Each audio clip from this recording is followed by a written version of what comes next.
welcome to Cat's Movie Corner. I'm Cat, joined by Ernesto. How's it going? Hello. So we are here for the 14th installment of From the Pile. Jesus Christ, I feel old. Really? Well, I recently turned 35, so I did Mm. age. And when we started, versus where we are now, I did age a whole last year. Uh, so how's it going? Oh, it's going good. I don't even feel 35. I still feel younger than what I am right now. Any aches or pains that I have is just self-inflicted, so it has nothing to do with age, all to do with mind. Yeah. uh, see any new movies this week? I will be seeing a new movie this week, but it's not until Saturday evening at 10:45 on the dot, which will be Christopher Nolan's The Odyssey in 70 Oh, millimeter IMAX. So that's going to be fun. that's nice. I'll be seeing that tomorrow morning in 70 millimeter IMAX. And we will have a review on Sunday, correct? Yeah, Sunday night, aiming for 7:30. We should be joined by special guest Scotty R37. Oh, Uh, good keeper he himself. actually, true story. Scotty went to go see it today. And he walked out 90 minutes in because it occurred to him as he was watching it, I have a feeling this movie's going to get even better. And I feel like I should be watching it in a better theater because his closest one is like this rundown, not very good. Like the dim bulbs, the projection's not great. And he's like, so he literally got up and left like around halfway through the movie So to that he go to can the go see nicer it in a theater. higher quality cinema. Yes. Unfortunately, it was sold out, but he says, "Oh, it'll be no problem. He'll see it tomorrow." Oh It's my like, God. I've never heard somebody doing That that before. that I think that has to be the first time ever I can coin the phrase. That's a Scotty R. Young thing to do. But he prefaced that story by saying, "Cat, you're gonna think this is either the dumbest thing ever, the most idiotic thing, or the most cinematic, the greatest defense of cinematic purity ever." And I couldn't really have any faults against him for that. I mean, I respect the I respect what's the word I'm looking for? I respect the impulse to do that, to just get up and be like, this is getting too epic, and I feel dirty watching it in this low rate rent place right now. So I'm gonna go finish it in a higher quality. Imagine telling that to Christopher Nolan to see how he would feel. I'm like, oh, really, really? Tell me more. Ooh, more money. Money for go for it. I mean, usually people go watch it a second time the next day or the same day, not get up and leave to finish it later.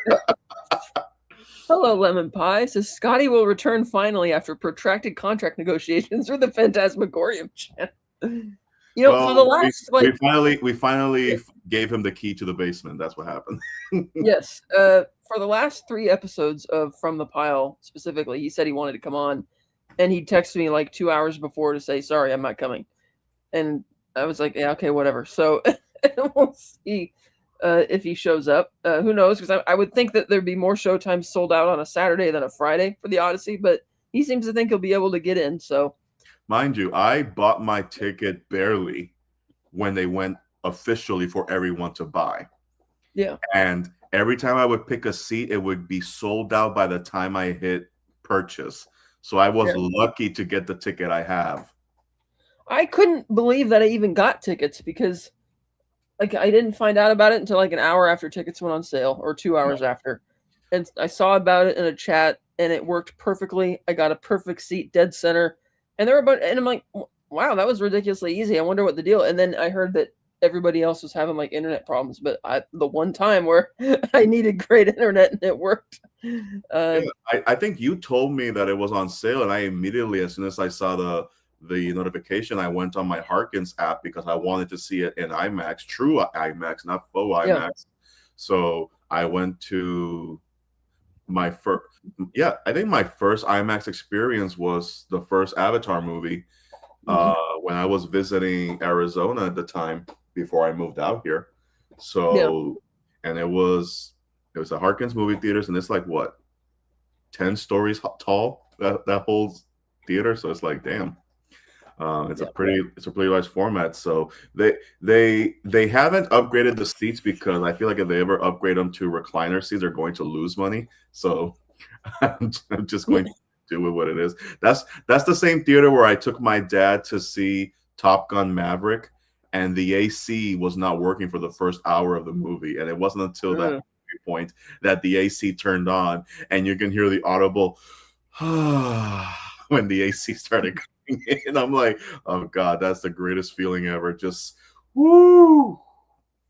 Yes, but Ernesto and I will come with our review for the Odyssey Sunday night, either at 7:30 or 8 or something like that. Yeah. So, so stay tuned for that review coming on Sunday. Indeed. And, but to answer your earlier question, I did see a movie leading up to today. Yeah. Several movies. Some of them I didn't bring up because at the time we weren't doing from the pile, so I just figured I'd save them. Over the 4th of July weekend, I did watch a few movies back to back. The first one being National Treasure with Nicolas Cage. That is still such a fun watch from start to finish. I don't care how ridiculous some of the sequences are, how a bit out there, the whole idea that behind the Declaration of Independence there's a secret map. But it's one of those things that it makes you want to go do research on history. It makes you want to go to the library. It makes you want to go on a treasure hunt and stuff like that. It's like one of those, like, you know what? Out of all the low stakes Bruckheimer production, this one is one of the most fun. I give it a 3.5 out of 5. I know the first time it came out, it was around that time when we're getting a lot of those adventure stories. I think it's this one and what was it, Dan Brown's Da Vinci Code with Tom Hanks, where everything had a secret and they had to find the secret. So in National Treasure, it's the Declaration of Independence, and in Europe, it's the Mona Lisa, which I remember that trailer for Da Vinci Code, and it centered on the Mona Lisa, so that was a really big hook at the time. And then the following so I saw National Treasure on 4th of July, and that night, because it was on Netflix and it was the first option, I was figured, you know what, let me give it a rewatch to see if my opinion has changed on it. I rewatched Jurassic World Rebirth, and my opinion on it has not changed. There are things that I liked. There are things that I don't like. The climax is very anticlimactic, very low stakes, and they should have thrown in the T-Rex at the end of the third act, but we never got the T-Rex. But I still maintain that although I understand the why, even though it wasn't written very well, I still got so annoyed with the family that they rescued in the ocean. Because the moment they get on the ship and they explain to them what's going on and they start making these demands of, no, we need to get out of here, what the hell's going on, or hey, call for help, it's just like, did you forget where you are? Like, sit down and shut the fuck up until they're done. Like, the sooner you sit down and shut up, the sooner you'll get out of it. Now, granted, nobody was expecting the Spinosaurus to come in there and wreck shit, but up until that point, that family was annoying, and the little girl even more so. But yeah, still maintain a 3 out of 5 that I gave it. And then Sunday, I really, because we talked about it, it was available. I watched Live Free or Die Hard with Bruce Willis. And I gotta say, I do miss that it's not an R rating. And even though I remember when I bought the DVD collection, they do have an R-rated version, but it's ADR R-rated, so it has not. So it's really not a natural FU or yippee-ki-yay motherfucker, nothing like that. So the PG-13 version is the way to go, and it's still fun. It's still exciting. I always, every once in a while, I always rewatch Kevin Smith's An Evening with Kevin Smith, where he talks about the production of Live Free or Die Hard and how they end up coming up with the backstory for the villain, and how Kevin Smith's relationship with Timothy Oliphant, he always referred to him to Olyphantastic. and how he ended up working with Bruce Willis after he worked on Die Hard. So it's always a fun story to, however embellished it is, it's always a fun story to listen to. So I gave that a 3.5 out of 5. The action, my favorite is when he throws the police car at the helicopter because he's so fed up with this shit that when you get to the third act and it's him on a semi versus an F-16, I'm like, Bruce Willis has never been over this shit more than he is right now. He's been shot at, he's thrown cars at helicopters, and now he's fighting an F-16 with a semi truck. What the fuck is going on? So always fun. And last night I watched Godzilla King of the Monsters, a rewatch, because I was watching season 2 of Monarch. Yeah. And I still love Godzilla King of the Monsters. That movie is beautiful. That movie is great. It's got just the right amount of monster mayhem.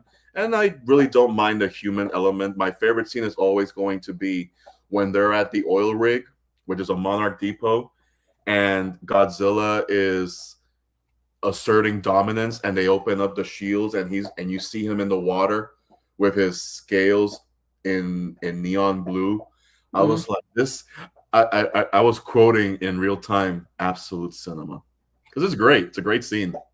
So I think it's out of the Godzilla sequels of the Legendary Picture era, that one is their best one to date, I think. And then finally, of the newer movies that have come out, I saw The Invite with Seth Rogen, Olivia Wilde, Penelope Cruz, and Edward Norton. Yeah. It's supposed to be a comedy. I only laughed once. Everything else, if it was intended to be funny, I didn't laugh because you kind of see the joke coming a mile away, and it's just like, oh, okay. This is really, like, I could pretty much tell where the movie was going, because how it starts is when you see the trailer. In the trailer, you have them inviting Penelope Cruz and Edward Norton as a couple to dinner, and the underlying subtext is that, like, they're not saying it outright, but they're inferring, oh, we're swingers. Would you like to join us? And it kind of goes that way, but it takes like an hour to get to that point. And within that hour, you can kind of tell, okay, I see what's going on here. I see a couple that have been married for a decade or 12 years. Their relationship has hit a point where everything is dry. They're not happy. They're just going through the motions. They're faking it until they make it. And somewhere along the way, they lost that spark. They lost that magic. And this couple that they invite over, that live in the same building that they do, is probably like a lifeline that they're looking for. But Seth Rogen's character doesn't want the dinner to happen, but Olivia Wilde's character wants it to happen. And they start arguing, and then they invite them over, and they're still pissed off. So then it goes from there. And there are some revelations of what characters want, where I'm just like, okay, well, I see what the problem is. You have one character who wants to explore her sexuality, and you have the other one who just wants sex, doesn't care where they get it. And when you get to the finale, it's just like, okay, I mean, yeah, that's the natural occurrence. I give it a 3 out of 5. I mean, the acting was good. I'm not gonna lie. Seth Rogen is Seth Rogen. The entire time I was questioning how a Seth Rogen character would end up with an Olivia Wilde character, but okay, it is a movie, so let's go with it. But yeah, watch it once. You'll either like it or you don't. A friend of mine, she loved it, and I don't know what that says about me or that says about her, but yeah, it's not that special. But Penelope Cruz is always a treat to watch, and she has aged phenomenally. I admit I muted my speaker for most of that because I actually don't know what the movie's about, and I don't want to know what it's about. So I'm gonna go in blind, and then I'm gonna rewatch this portion of the video. No, that's fine. I didn't want to know so much. Oh no, that's fine. I just muted my speaker for a minute, but I'm gonna rewatch this portion of the video after I see the movie on Monday because I very rarely get to go into a movie not literally knowing nothing about it. The only thing I know is that a lot of people like it, and a lot of people are kind of eh. So I'm Yeah. gonna go that way with it. But I do like the cast. Anytime Edward Norton pops up, it's like you don't see him very often in movies anymore, so that's like a plus. He's I won't give away anything, but he's the only one that kind of feels like he doesn't belong there because Mm. and I'll explain more when we discuss it in our next episode. Yeah. But it's just like, okay, out of all the characters in this room right now, Edward Norton seems to be the one that's a little bit out there, but everybody else, but everyone else is more grounded. The only thing I know about it is that his character has a monologue, and apparently he wrote it himself. Oh yeah, that sounds like it's Edward Norton's work. Yeah. That sounds like something he would do. I saw 3 new movies. So I saw the live action Moana. It's not the dumpster. I'm surprised that a lot of people are giving it like 1-star reviews because it's not anywhere near as bad as a lot of Disney's other live action movies, like Beauty and the Beast and The Lion King and stuff like that. It was fine. I mean, some of the shots in the islands look good. Others looked like, okay, it might be green screen. Yeah, the CGI monsters looked almost identical to the way they looked in the cartoon, which is kind of weird because it's like, then why do it if you're not going to make it look live action? Right. Right. The lead girl was fine. She sang. I think the voice actor sings a little bit better. And Dwayne Johnson not being as boisterous was actually more fitting for the live action version. But for all the memes people made about the wig, you don't really notice it because that's like maybe somebody caught it on a weird camera frame and made a big deal about it. But when you watch it in the movie, it's fine. And he was good. It was a decent movie. But it wasn't garbage, but it wasn't super lifeless either. So it's like somewhere in the middle, but whatever. And I think that there's, based on the reviews I've been reading from a lot of people like on Letterboxd, it's like people are really precious about the first one and they don't want it remade. So they're just oh, this is shit. And it's like, is it? And it's like, okay, whatever. I saw now a movie that was absolute shit.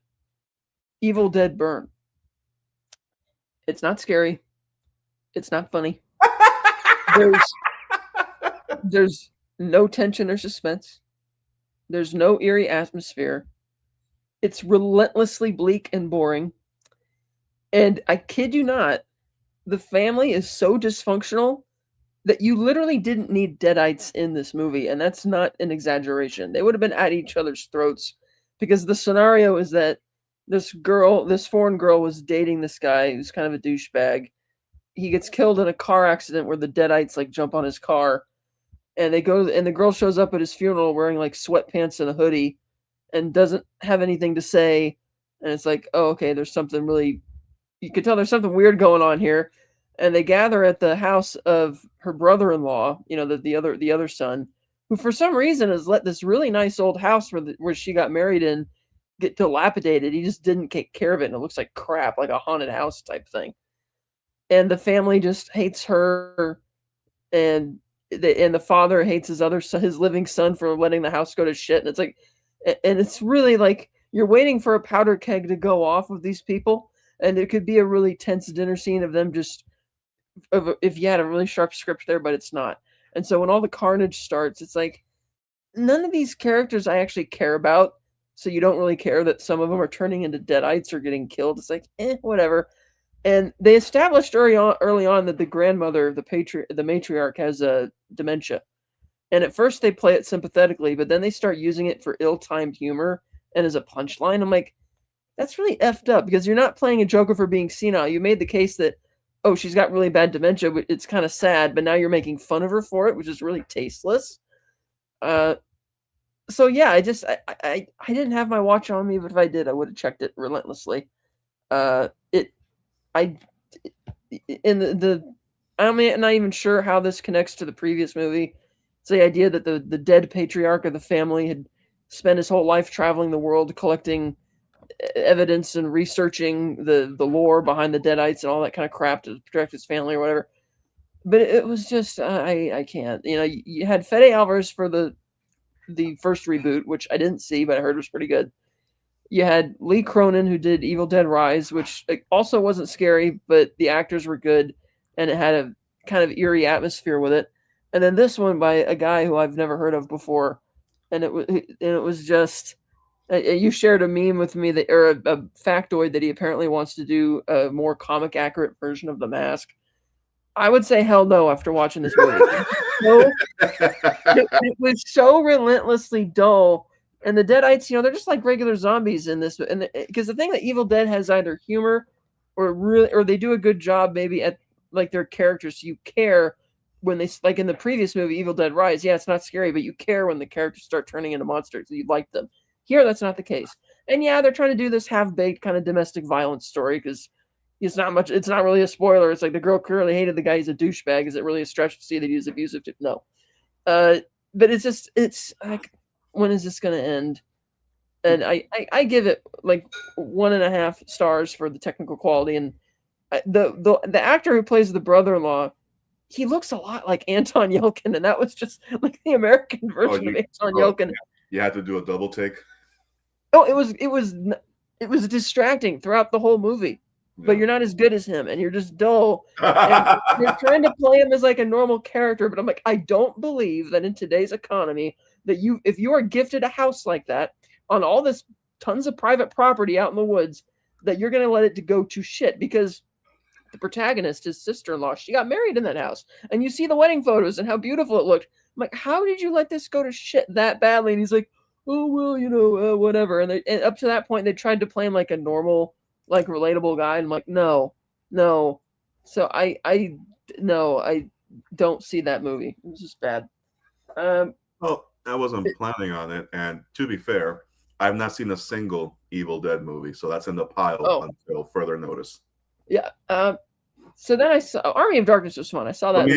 May I ask, as someone who's not seen a single frame voluntarily, yeah, would you say that this movie just needed more Ash? Oh, 100%. It's like Sam Raimi produced it, but I'm like, no, you needed Sam Raimi in the director's chair. Now, let me grab this here because this is actually. Was his car in the movie at least? I didn't think to look for it, but I don't think so. See, here's the type of crazy stuff you get with Army of Darkness. Ash is on the cover with shotguns. You got, okay, this is I needed to turn on the light, but you got all this craziness, medieval insanity, and it's like a comedy. Like, imagine Bruce Campbell popping up into a classic medieval fairy tale, but it's like a bunch of zombies and monsters, and he has to be your hero, hapless hero. It's great. This is like trying to do a gnarly version of Evil Dead. To me, kind of defeats the purpose of Evil Dead to begin with, because Sam Raimi will tell you that the original one, it's like, yeah, it can be scary, but it's a comedy, and the sequel was technically more proficient because they had a bigger budget, and it's kind of the better version of it. Because honestly, I can appreciate the original Evil Dead, but I didn't think it was that funny or scary. But that's neither here nor there. But you definitely needed Ash and Sam Raimi. Lemon Pie says Army of Darkness is a classic. Absolutely. Lemon Pie says, I thought that after The Mask 2, the nail was in the coffin there. Yes. The nail has been there. They're just trying to remove it. I made the mistake of going back and watching the original one, the Jim Carrey one, and I hadn't seen, that was a childhood favorite of mine, but I went back and watched it. I'm like, that really didn't hold up for me. I think a lot of Jim Carrey's humor from back then doesn't really work for me now watching it as an adult. It's just, it's either too cringy, some of the stuff hasn't aged really well, or it's just not funny. It's just relentlessly juvenile in a lot of respects. But, oh well. Dumb question, because I haven't rewatched it in at least a decade. What about it hasn't aged well? Well, like with Ace Ventura, all the homophobic and transphobia that's just relentless throughout the whole movie. With The Mask, it's just, I remember it being super funny, and I forgot it was very kid-friendly humor. Yeah. Like, I thought it was more of something that was a bit more timeless, and it wasn't. It was very much aimed at kids. And the plot, just the way it plays out, was just a bit sillier than I remembered. It's compared to its original roots, this is the most kid-friendly version you'll ever get. Yeah, absolutely. But I didn't know that this was based on a comic when it came out, because I saw it as a kid, and I was really big into Jim Carrey, as a lot of us were at the time. It wasn't until the Nostalgia Critic did a review of it that I found out it's based on a comic book, and when I looked it up, I'm like, Jesus fucking Christ, what is this? Yeah, just don't let this new the Evil Dead director get a hold of that. And I cannot wait until it's made now so that we can review it. I've heard that other Evil Dead fans weren't even that big a fan of this movie, so I haven't. I should check and see what its box office was or what the reception was. Because I might have been listening to some of the reviews as white noise to do some stuff in the background, and a lot of them said almost the same thing you did at the beginning. You have this crazy family. Why put the Deadites here? Like that's like the main consensus is the family is terrible. They're horrible. You don't need the Deadites. That's the consensus. Yeah, it's like did they forget that the characters should be not despicable, horrible, or ridiculous, dumb people? It's like yeah. And it looks like it's going to be some like redneck horror movie because it's deep out in the woods, but that's not what this is. So it's like whatever. The third movie I saw was Minions and Monsters, because friend of the channel, Tom Jr. Jackson's like, Cat, there's a bunch of classic movie references in here. You'll love it. And I'll have to admit, all the classic movie references are done really well. And there's some of them that are like the blatant that they're focusing on, like in your face. And then there's the Easter eggs in the background, which are really fun. Like Allison Janney's character is giving a tour of a movie studio, and they have a blatant George Lucas joke where George Lucas himself is trapped in a glass box that they have him on display as an item in the museum. He's like, can I go home now? No, George, you got 3 more weeks. You'll be fine. Can I at least have my cell phone? No, George, you'll just use it to call for help. But then in the next case, which they don't draw your attention to in the background, you'll see Orson Welles, or things like that. They do a Citizen Kane thing that's funny. I mean, the relentless amount of classic Hollywood references was really fun and funny, kind of clever. It's basically like a Buster Keaton movie. Because you don't need the minions to speak English. You don't really need any dialogue in the movie. It's fun. It's funny. If you like Buster Keaton stuff, you'll probably like that. So, yeah, I was surprised. It was actually good, but I'm not going to bother watching the other Minions movies because everybody who's seen this one says, even though this didn't do as well opening weekend as the others did, they say this is easily the best Minions movie. So I'll just take their word for it on that. So, yeah, a fun movie. I give it 3.5 out of 5. It was pretty fun. And fits the bill for the type of feeling like a zany making of Hollywood production type thing. So it was kind of fun. Yeah. As far as revisiting older movies, this is not from the pile because I've had this one for quite a while.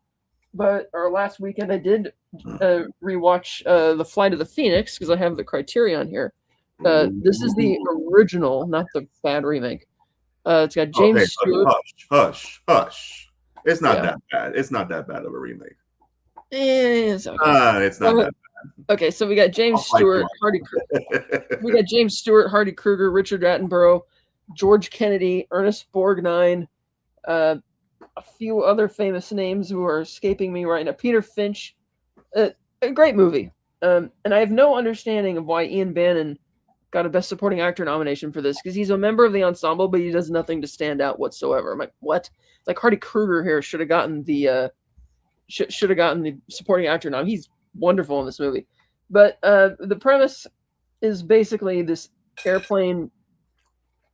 Stewart works for an oil company, and he's flying these guys to Benghazi, and the plane crashes in a sandstorm in the desert, and they're stranded, and nobody's coming to rescue them. And so Hardy Kruger's character, he's German, and he's like deciding that we can cut up the plane and kind of put it back together as this mock version of it to take off out of here.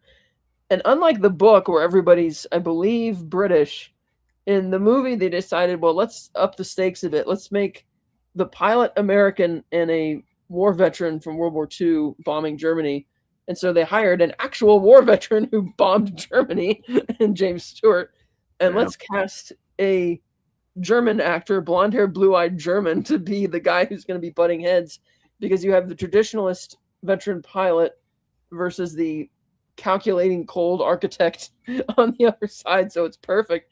And there was a great story I heard that apparently Hardy Kruger teased Stewart on set because he found out that he was that he'd actually bombed Germany. And he says, yeah, my parents and family, we were living in Berlin. You guys bombed my house. And he said that to needle him. And he says, oh, I never went back there. I fled to Italy. He was press ganged, into the Nazi corps and was taken as a POW and broke out of the camp and hid in northern Italy for a while till after the war, but he would needle Stewart with that, so their scenes would be more intense and they're clashing, which I loved. But yeah, it's a great movie, and of course, it does have a bit of a sad legacy because the brilliant and world famous aeronautical pilot Paul Vance was killed doing a touch and go test with the Phoenix rebuilt plane in Imperial Valley when they were doing test runs for that. But still a pretty good movie. I think it's underrated. And so you should check it out. No, okay. not yet. Right. So you should check it out if you guys haven't seen it. We did have a couple other news items, some, sad news items, I suppose. Over the last few weeks, we have lost some people in the entertainment industry. Yeah. A few weeks ago, we lost Kjell Nielsen, famous for playing the villain, the Lord Humongous, in Mad Max 2, better known in the States as the Road Warrior. He's the guy wearing the big diaper with the the big, it's not a hockey mask, but it kind of looks like it's designed that way, this big metal mask, and he has the microphone, and he's commanding Papagallo and everybody inside the camp to come out. And he was like a bodybuilder, great guy. Died a few weeks ago. That was sad. And then we also lost, of course, a legend. Michael Byrne. You may have seen him recently as he had a cameo as Gellert Grindelwald in Harry Potter and the Deathly Hallows Part 1. He played the British battleship commander pursuing Carver's stealth boat in the James Bond film Tomorrow Never Dies, but most famously, he is the Nazi tank commander Ernst Vogel in Indiana Jones and the Last Crusade. Yeah. He and Harrison get in a badass fight. Harrison just smacks him into the tank. And this is how we say goodbye in Germany, and whacks throwing him out of the blimp. No ticket. He's really great. That's too bad. And then, of course, just a few days ago, we lost the comparable Sam Neill. Yeah, this one hurt. Yes, he had just beaten cancer 3 months ago, but unfortunately, it seems that did weaken his immune system enough that he wasn't able to fight pneumonia, and he died unexpectedly of that in Sydney. His last major film was Jurassic World Dominion. Before that, he'd mostly been doing Australian films and dramas. But he's the only, I kid you not, I did a marathon of 9 Sam Neill films over the last few days. I almost saw them. I've been wanting to do something similar, but it's a timing thing. Yes. Thankfully, Peacock has one of them that I want to watch as soon as we're done here. Yeah, I watched the 3 Jurassic Park films he was in. I watched The Hunt for Red October, Event Horizon, and a few others, which I'll mention a little later in the show. He did complete 2 more movies that are going to be coming out next year. Yes, and then 2 other projects as well. Yeah, he did complete a movie called The Last Resort, which is, the depiction is a career-focused woman travels to the Philippines to evaluate a potential resort site. Amidst stunning landscapes and friendly locals, she unexpectedly finds herself drawn to the country's beauty and a charismatic pilot named Ben. Sam Neill's not playing Ben, but he is in the movie. And the other movie that I have here and that one's completed, The Last Resort, so it's already good to go.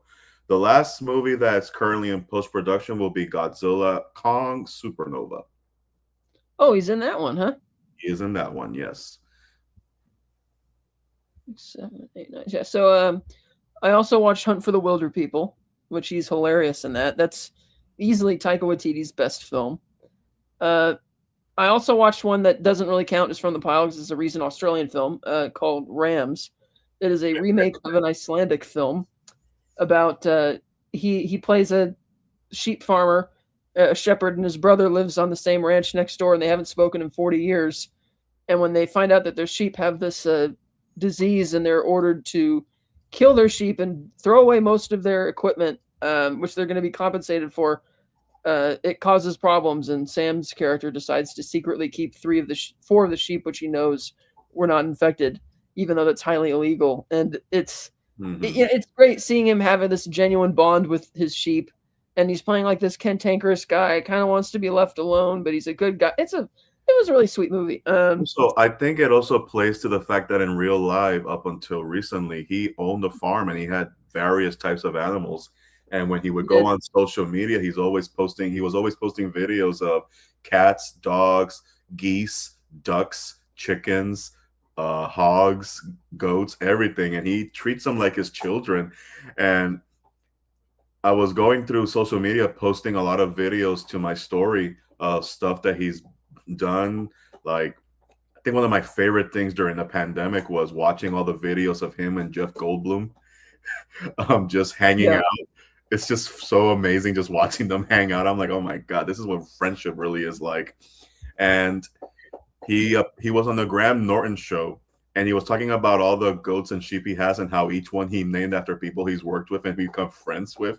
So he's one is named Helena Bonham Carter, and it's an angry sheep or a cow or something like that. And then Graham Norton is a little cow or something like that. I was like, oh, this is I miss him already.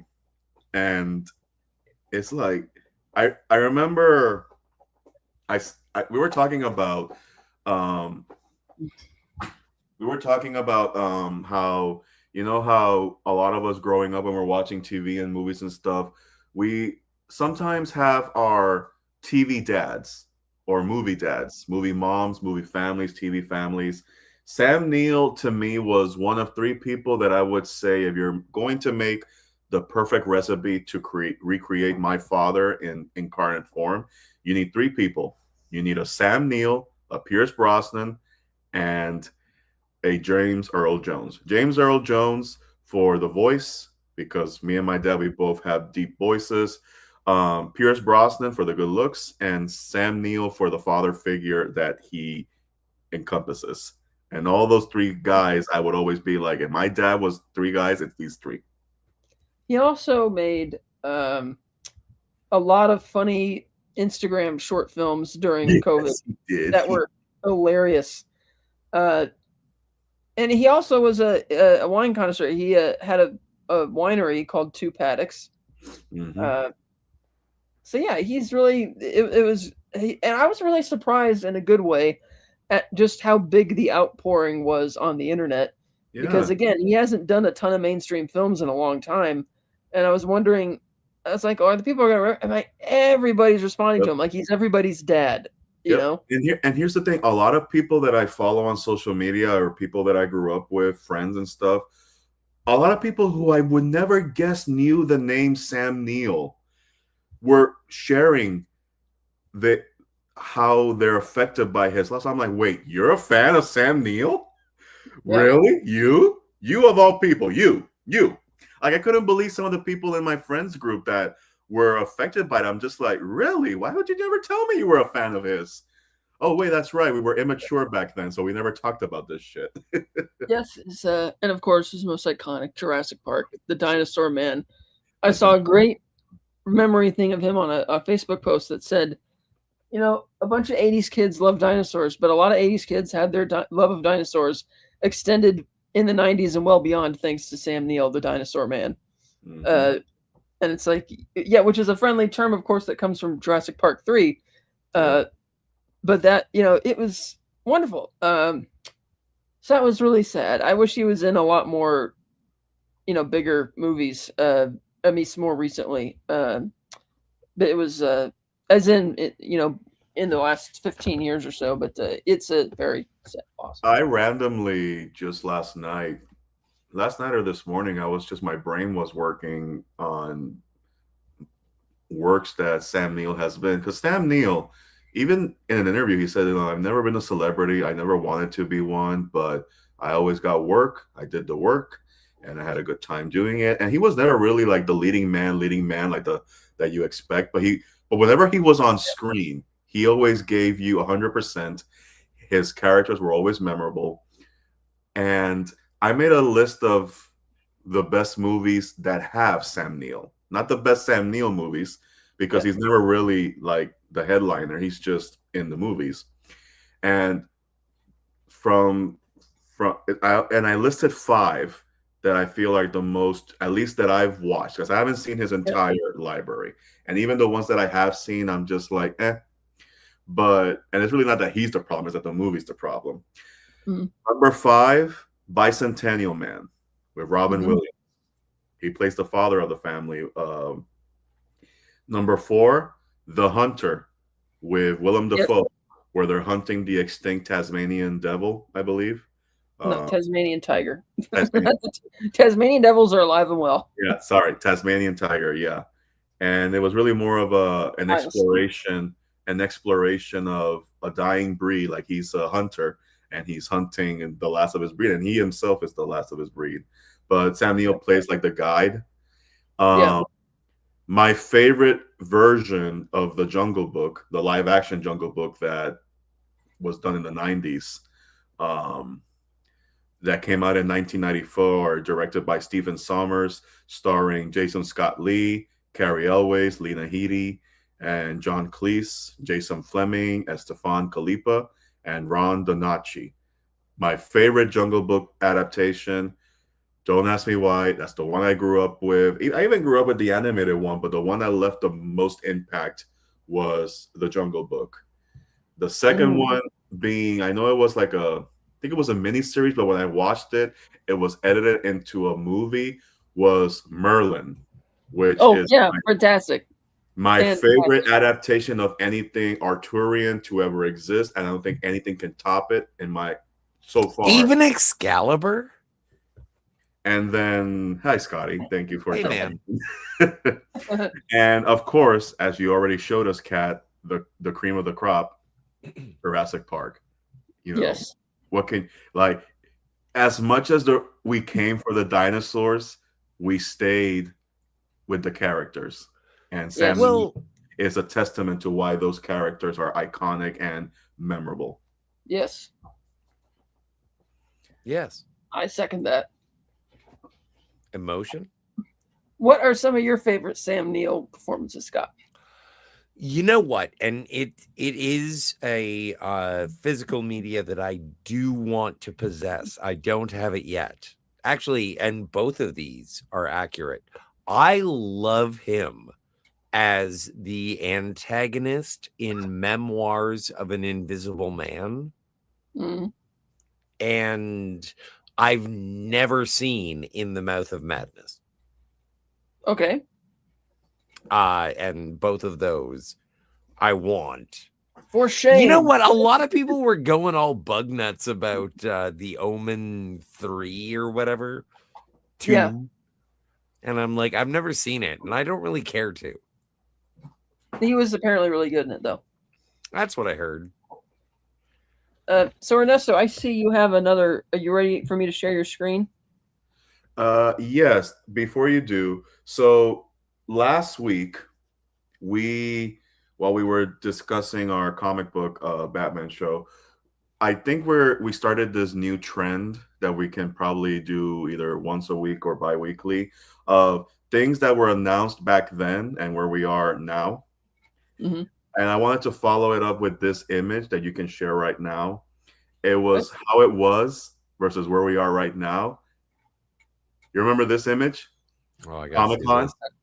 I missed that image, but okay. Like, oh yeah, are you guys gonna bitch about how long it's gonna take for Batman 2? We'll get to that. We can either do that now or next week. It doesn't matter. But I just wanted to show this because I'm like, maybe we can probably do this, like just sprinkle it here and there about, look at, like, at the time, all the energy that was with this cast for Batman v Superman, and then followed up with Suicide Squad and what we were supposed to get for the next decade. And then 10 years later, the universe got rebooted, and then all that just went away. And the hype behind the cast, the hype behind these two movies at the time. I disagree with you. Okay. You are a more knowledgeable DC fan than I am, and so any of my disagreements are just chagrin. But the thing is that I, like, when I look at the modern DC, I look at it and it starts with Suicide Squad. It starts with Starro. And then it goes to Superman, and then it goes to Supergirl. And I did see Suicide Squad last time we spoke. I had not yet seen it, and now I've seen it. And then I watched Superman again, and now I'm just waiting so I can buy the Blu-ray for Supergirl, so I can watch the beginnings Well, of DC, well, and that's so I do like where things are going. well, that's a different continuity that they're advertising there. That they were Right. announcing. And I'm Yeah. just saying I like the new one. Yeah, Hmm. but the point of me sharing it, like I said, was that we talked about last week of everything that was announced at a certain point and how it changed over production. And this Yeah. is I wanted to highlight the universe that was starting to build for DC films at the time, and where we are right now, this doesn't exist anymore because Yeah. it just went off the rails. What's your favorite film from the era that is presented on screen? Of these two right now, Yeah. it would be the ultimate cut of Batman v Superman. It's good. It is. You know what? I like that movie a lot. Yeah. Oh, yeah. Shit, man. You know what? When I'm doing laundry, I love watching Justice League. Which one? Well, I'm doing laundry, so the Snyder Cut. That's a good one. I'm doing laundry. Must be some epic ass laundry if it's. And I don't mean it badly. I make the same joke about Star Trek the Motion Picture. It's like the best thing about that movie is when you turn it on, you sit there and you watch it, and then you go do chores and you go get groceries, and then you come back home and it's still on. And you're so happy. It's the same thing with Zack Snyder's Justice League. But I love that movie. That's cool. I also liked considering that era, encompassing all of the DCU film or the DCEU films. I really liked the first Aquaman. I thought that kind of emerged somewhat unscathed. Yeah. You know what? And I kind of like Black Adam, but it's only because of Pierce Brosnan. Yeah, Pierce Brosnan was good in that movie. His Dr. Fate was fucking rad. Oh no, he looked the part, he played the part, and he was so dashing as Dr. Fate. I'm like, you know what? Mustachio. Even though we're not going to get it, give me a solo Dr. Fate movie with Pierce Brosnan. Yes. I wish. Yeah. See, Aquaman I thought emerged unscathed, and then the ultimate cut of Batman v Superman is my second. Or no, Man of Steel. I forgot. Man of Steel is part of this whole thing. You know what? I like Man of Steel a lot. Is up there as well. Yeah.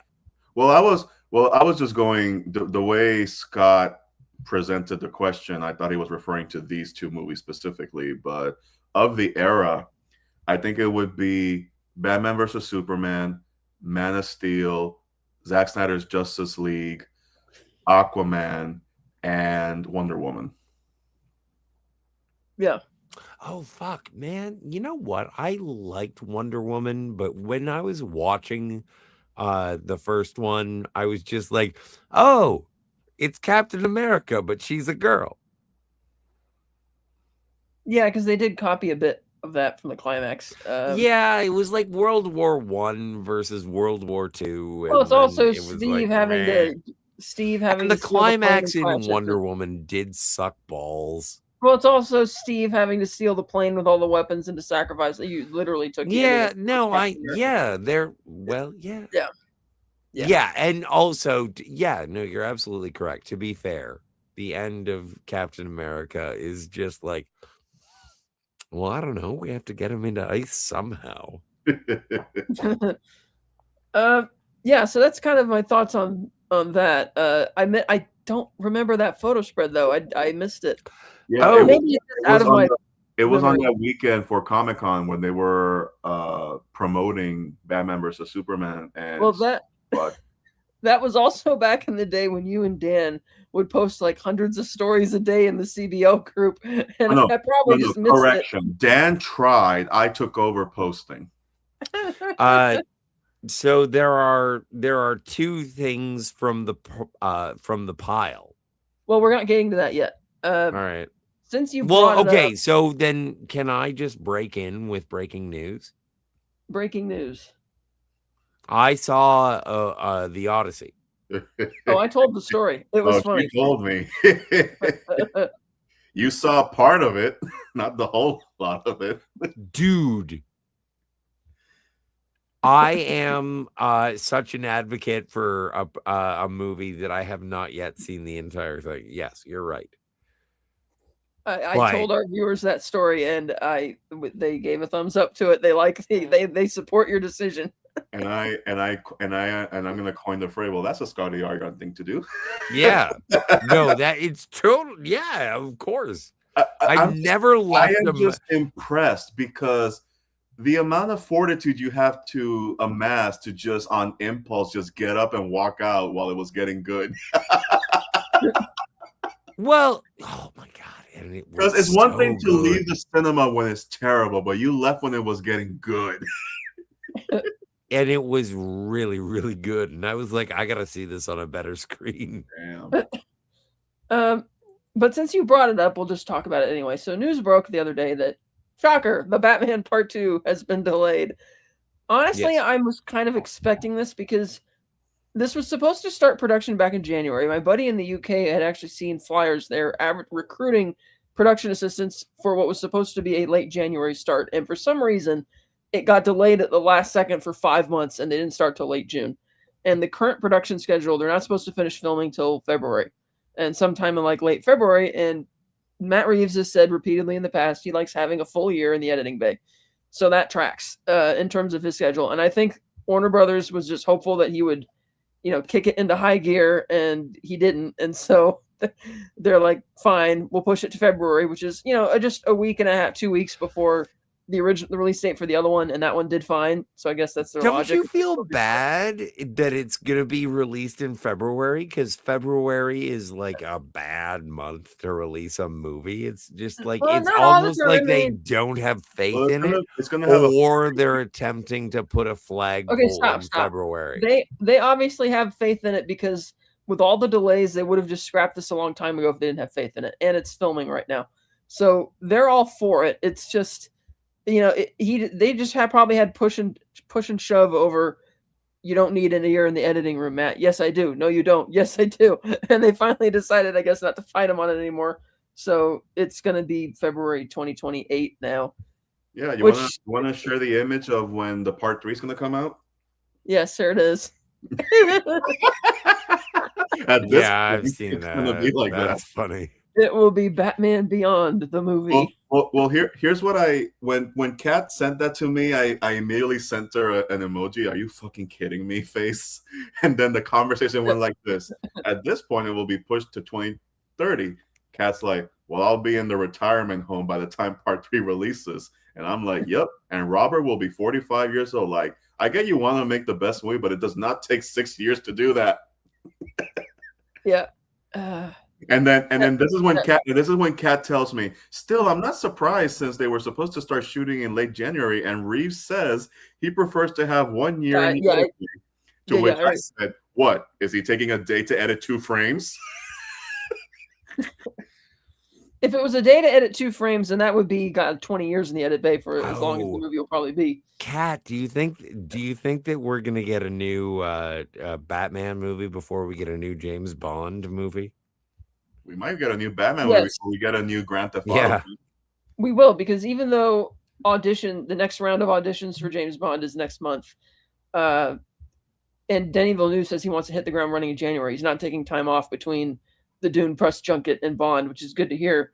But I think unless he gets it out at the end of the year, which I doubt, then assuming, because I can't think of any reason besides some natural disaster or a death or something that would cause the Batman 2 to get delayed any further past its date. So there's no way we're gonna have to wait this long until, I don't know what's going, and this is where it got funny. I don't know what's really taking so long to announce the DCU version of the Batman. But at the same time, Kat tells me, and this is where we ended the conversation.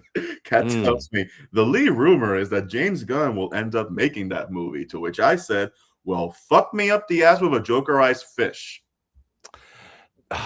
Okay, so did you guys ever see the Batman, The Brave and the Bold, the animated cartoon with Diedrich Bader as the voice of Batman? Yes. Yeah. And that is who I think James Gunn will bring to the DCU.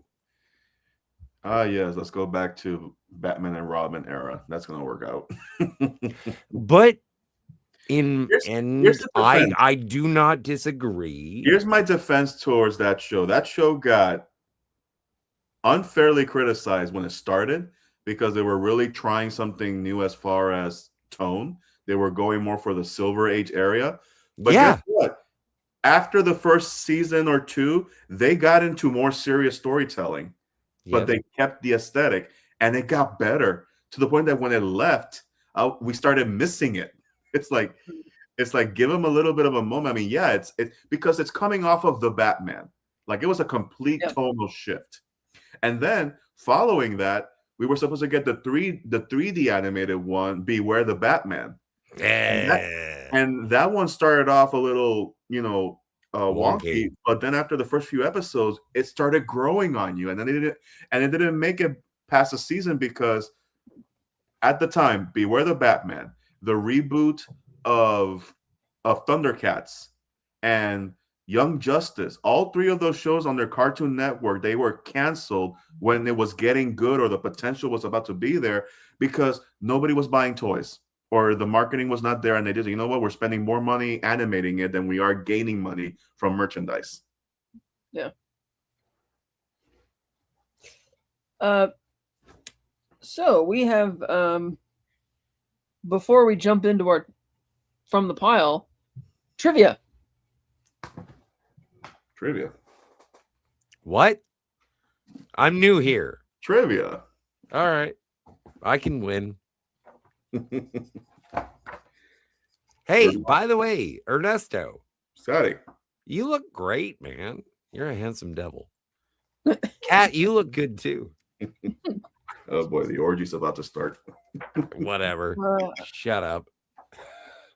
Hey, we're not saying you need to go. You can stay. Man, there are so many DC writers at Comic-Con next week. I'm trying to debate which comics I should take with me to get signed for which artists. Because they got Paul Dini, they got James Tynion, Chip Zdarsky, Matt Fraction, Scott Snyder. Jeff had I known, I would have mailed you some of my comics to have you sign them. I didn't know. That's the thing. If I would have known in advance, just by the mere mention of saying Paul Dini, I would have sent you some Paul Dini shit I got that can get signed. I have to look and see if any of my individual paperbacks are Paul Dini, because I have the omnibus, and obviously I can't take that because that thing's huge. Yeah. But it's like with Matt Fraction, I might actually bring one of my Iron Man books. He did a great Iron Man run a long time ago that I really liked. But like with James Tynion, I have all of his run, but I would probably bring Fear State because that one was my favorite.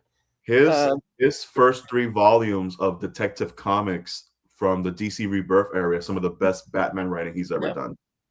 I'll bring Hush in case I get Jim Lee, but I did enter the lottery for the Frank Miller signing where you get to bring one item, in which case I would bring my trade paperback of The Dark Knight Returns. If I get it, but that's probably a pipe dream. I was going to save this for the Batman review week, but since we're talking comics right now, I did buy technically some physical media. Okay, yeah, bring it. All right, so I was at Bookman's earlier today, and during my lunch break, I figured, okay, let me see what I can find in there. And a lot of the comics, as Kat knows, as I've explained before, I'm trying to catch up on 6 years of comics that I've not been reading because at the time I wasn't working, so I stopped getting them. So I've been getting, as you mentioned, James Tynion IV. I was picking up his Joker War books, and I found a good chunk of those books because I have some of them, but not all of them. I found issue number 93. Nice. Let me turn this off real quick. Hang on. Oh, that looks great. That's great cover art. Yeah. $2 because the issue was $3.99, so they got it for $2, which is a good one. And the reason why I'm going to Bookman's more often than where I normally get it because it's cheaper to get them there because I don't have to pay for shipping. I bought issue 94. which this one online is $15 plus, but I got this one for $2. Issue 96. Issue 97. Oh, fuck. That looks great. And then post Joker War, I got issue number like it's all nothing. Got issue number 110 with with a brand new character that was built in. Issue number 111. Again, I have no idea what's going on in these books, but I'm just going by the cover. Sure. I like judging books by their covers. No, don't lean that close to the mic. And this one, Jorge Jimenez, who did the covers for these one, is the Fear State storyline. Oh. Yes, that's a good one. And then issue number 113. And then all the way to issue number 121. I have no idea if that's supposed to be Bruce Wayne up there or Lex Luthor wearing a bat costume. I can't see it. And since I've been looking for when I was going to buy these, at the time after Tom King finished his run of Batman, he did a follow-up called Batman Catwoman, which is supposed to introduce the Phantasm into the DC universe. He's going to be there too. So I got to figure out what I'm going to bring. Next time, you better tell me this shit so I can send you my stuff. They didn't. You would have had to overnight it by FedEx because that's yes, I would. Okay, I will take a loan just to do it. God damn it! Oh god, that'd be heavy to drag that shit around. But yeah, I'm already trying to figure out how I'm going to do this. I was surprised that they had most of the books I've been looking for. So I already have issues 1, 2, 3, and 4. So I picked up issue number 5, which is cover art B by Jim Lee. Is Jim Lee going to be there? Yes, but he already canceled one of his exclusive, the lottery. But he also supposedly he's going to be signing because he's going to be doing panels, but it'll probably be next to Impossible. But so this is the cover art, and you can see Phantasm right there at the bottom. Yeah. Well, come on, guys. And then issue number 6. We'll outlive Jim Lee. We can just wait until he's elderly abused, and then he's just forced to sign things. That's a dark turn. Thanks. Yeah, issue number 6 with Phantasm. Issue number 7, which is basically Batman, a giant pile of Gotham PD's finest that he just beat up, apparently. Nice. And issue number 8, which is just the Batman cover at this point. I believe the artist by Clayman, who's the head artist. And when does Clayface come out? October. Okay. And issue number 10, which is a very suggestive cover. And sex sells, my friend. Sex sells.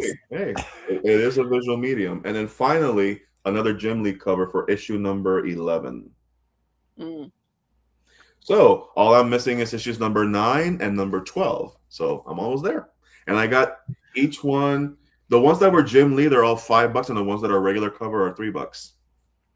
Well, like we're in the middle of in my neck of the woods, just con season. Like they're all over the place. Are you saying con, C-O-N, or con? No, C-O-N. Not a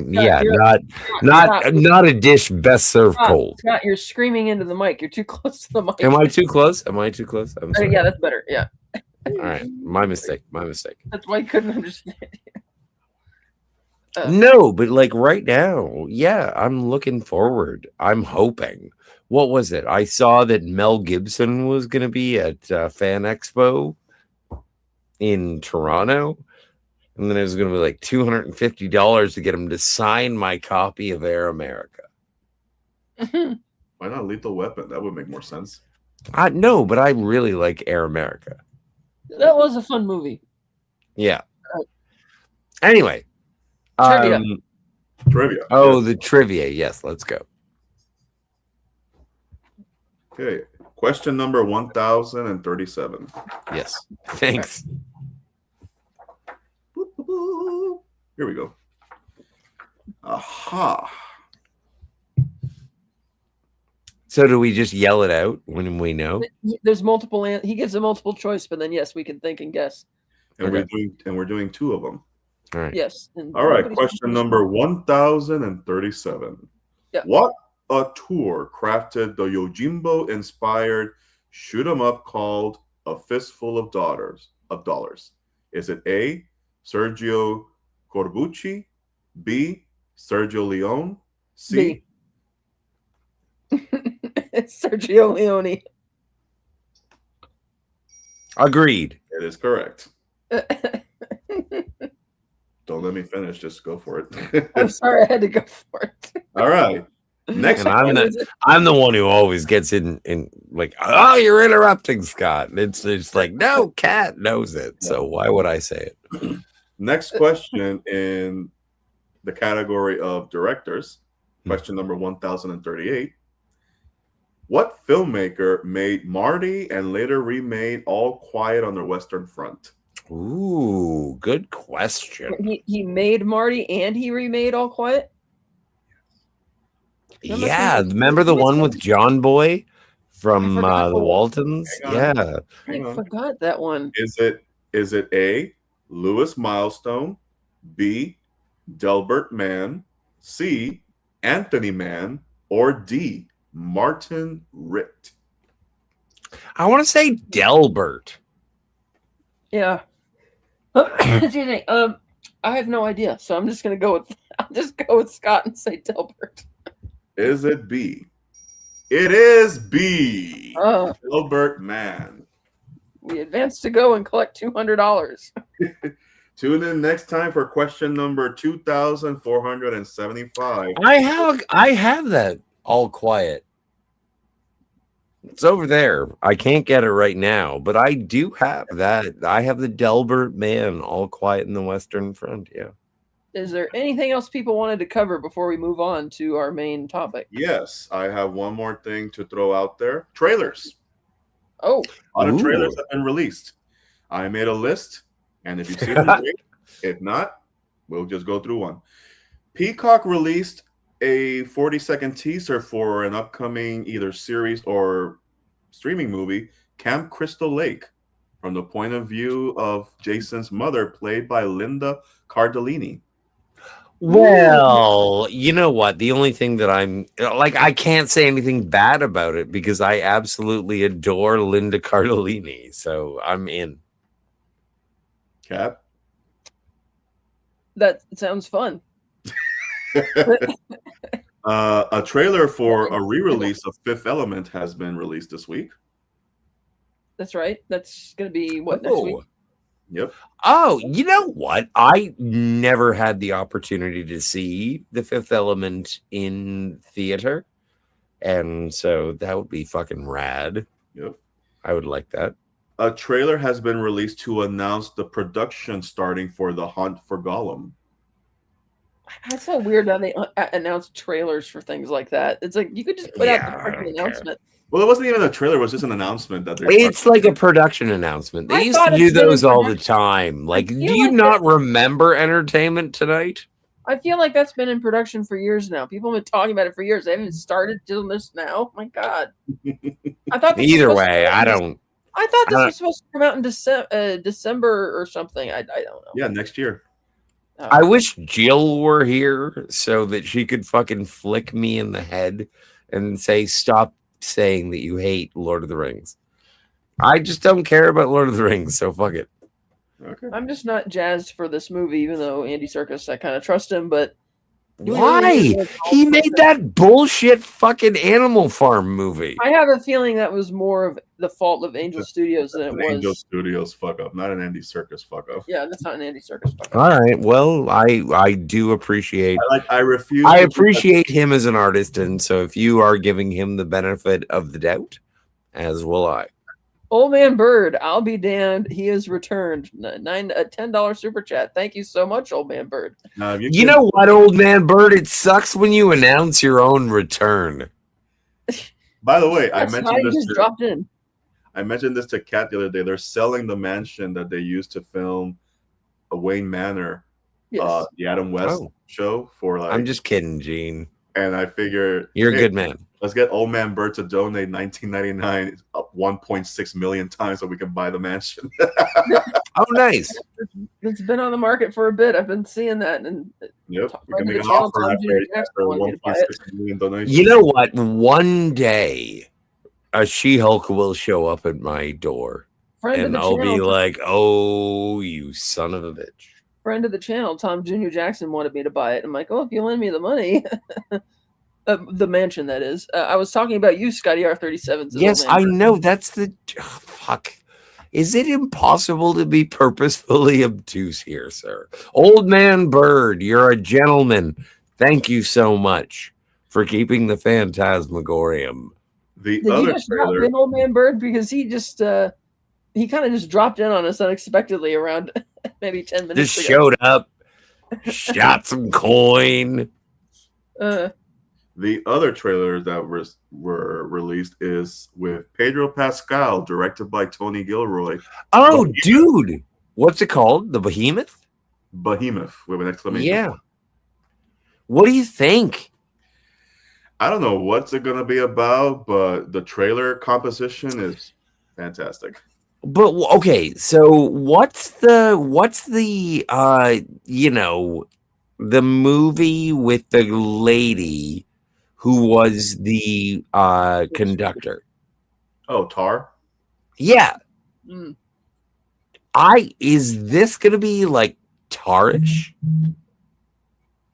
I don't know.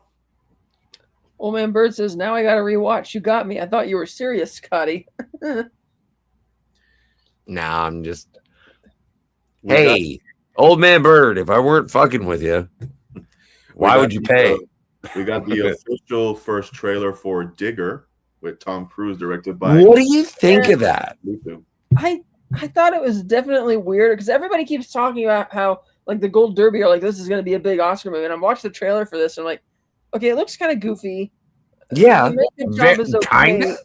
Yeah, really goofy, and it's like I don't know why people are trying to position this for an awards push. It's like, okay, nice to see Tom Cruise doing something that's not just Mission Impossible again, but it's more age. I don't know, him in the makeup and trying to sell on it. It's like I find the makeup distracting. It is a bit distracting. In the trailer.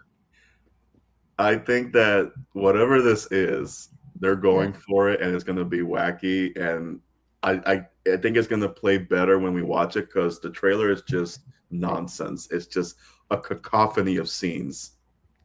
I like the trailer. I'm going to go see it. But absolutely. But the trailer I did enjoy, and it's totally. Wait, before you move on. Yeah. Tonally, the trailer reminded me of the absurdity of Mickey 17. I was thinking of that type of vibe when I was watching that trailer.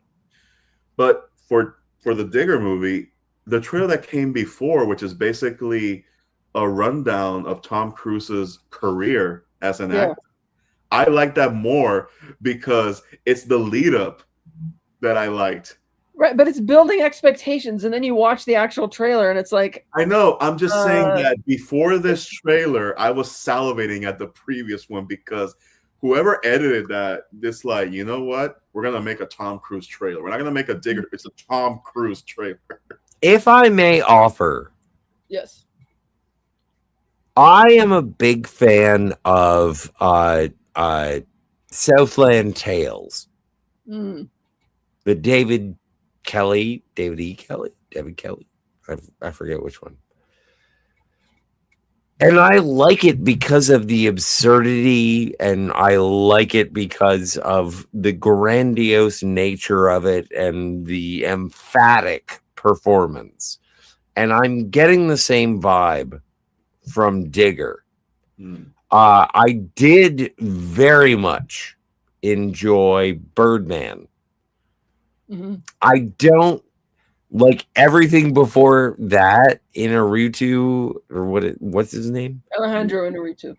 Yeah, it's all so depressing that I could open my wrists and be happy before the movie's over. So I'm looking forward to his, which I think is his transition to an absurdist comedy. And that's what it looks like. and I'm sure that there is going to be some weight to the film. However, I think it looks interesting and endearing, and I can't wait to see it. But do I think it's going to be? Well, let me ask you: have you seen the trailer, Kat? Yes. Like I said, it looked very good. Ernesto, have you seen the trailer? Yes. And do you think it looks better than Birdman? At least the Birdman movie made sense, but from this trailer, there's nothing to make sense of it. It's a satire. I think, a satire of something. I just don't know of what. So I guess we'll find out. Yes. Yeah. Does everybody remember Angel and the Bad Man with John Wayne? I have not seen it. No. Well, of the trailers that came out this week is a remake of Angel and the Bad Man with Zachary Levi and Neil McDonough, and it's produced by the one studio who I will not give my money to on a theatrical run. What's that studio? Angel Studios. No, why? What's wrong with them? I know. I'm not gonna give them They my try money. way too hard. They try way too hard to get people to go. All right. By the way, that same week, Angel Studios released a trailer for a documentary produced and directed at Angel Studios about how Angel Studios was founded and where it is now. I'm like, wow.